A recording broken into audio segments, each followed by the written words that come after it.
दोस्तों आज हम आपको बताएंगे महिंद्रा रोडियो का लॉक सेट कैसे चेंज करें। ये लॉक मैंने बहुत कोशिश करी, ठीक नहीं हो पाया, तो मैंने बाज़ार से दूसरा लॉक लेके आया हूँ जो मुझे पड़ा। तो MRP 732 रुपये है।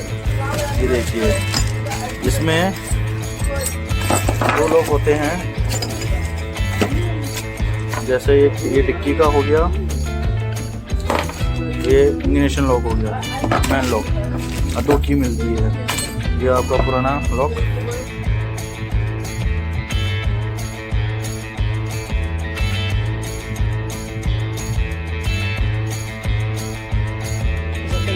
ये लॉक सेट करता हूँ। तब तक आप हमारे इस वीडियो को लाइक करें और हमारे चैनल को सब्सक्राइब भी कर लें, ताकि सबसे पहले नोटिफिकेशन आपके पास पहुँचे।